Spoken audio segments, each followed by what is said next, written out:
సరికొత్త రాజకీయ ప్రయాణం. నమస్తే. భారతదేశ రాజకీయ చరిత్రలో మనం ఎన్నో రకాల పార్టీలను చూసాం. ఈ మధ్య సోషల్ మీడియాలో హల్చల్ చేస్తున్న ఒక ప్రత్యేకమైన పేరును మనం వింటూ ఉన్నాం. సోషల్ మీడియాని వేదికగా చేసుకున్న ఒక ప్రత్యేకమైన పార్టీ కాక్రోచ్ జనతా పార్టీ. మీ అందరికీ తెలిసే ఉంటుంది. ఈ మధ్య సోషల్ మీడియాలో చాలా మందిని ఆకట్టుకున్న రాజకీయ పార్టీ కాక్రోచ్ జనతా పార్టీ మీ అందరికీ తెలిసే ఉంటుంది.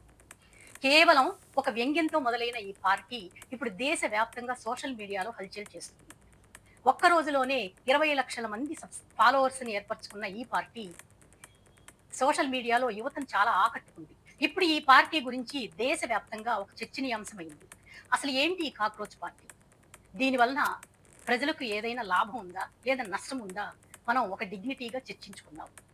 ఎవరిని తప్పుపట్టడం లేదు, ఎవరిని ఏమీ అనటం లేదు.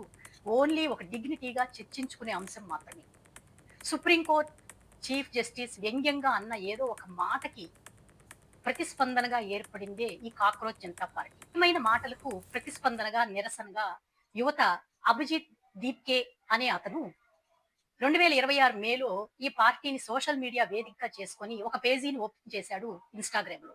ఒక రోజులోనే 20 లక్షల మంది ఫాలోయర్స్ ఈ పేజీని ఫాలో చేశారు.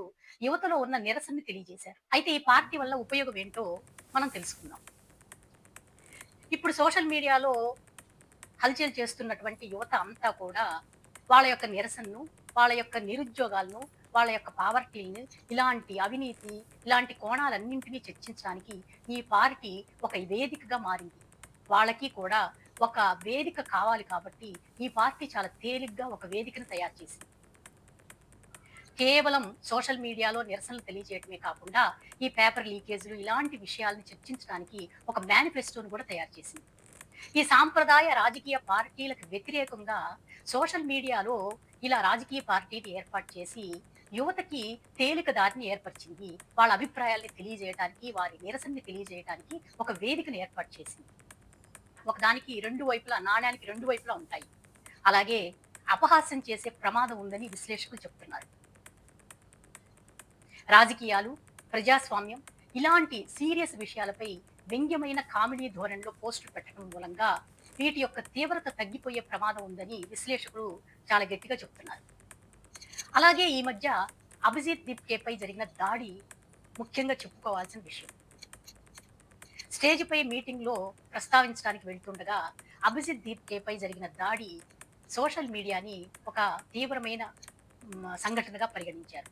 అయితే ఆయన చాలా సౌమ్యంగా జనాన్ని శాంతపరుస్తూ ఒక స్టేట్మెంట్ ఇచ్చారు. మనపై ఎన్ని దాడులు జరిగినా మనం చేతులెత్తకూడదు, బలహీనులు మాత్రమే దాడి చేస్తారు, ప్రశాంతంగా ఉండండి అని అభిజిత్ దీప్కే సోషల్ మీడియా పూర్వకంగా ఒక మెసేజ్ని పంపించారు. ఈ సమయంలో అభిజిత్ దీప్కే అంత సంయమనం పాటించడం చెప్పుకోదగ్గ విషయం. ఈ ప్రజాస్వామ్య వ్యవస్థలో అభిప్రాయ భేదాలు ఉండొచ్చు, కానీ దాడికి దిగటం ఎంతవరకు కరెక్ట్? ఈ కాక్రోచ్ జనతా పార్టీ అనేది కేవలం మీమ్ కాదు, లక్షలాది మంది విద్యార్థుల ఆవేదన, నిరసన తెలియజేయడానికి ఒక వేదిక. లక్షలాది మంది విద్యార్థుల ఆవేదనకు, నిరసనకు ప్రతిరూపం.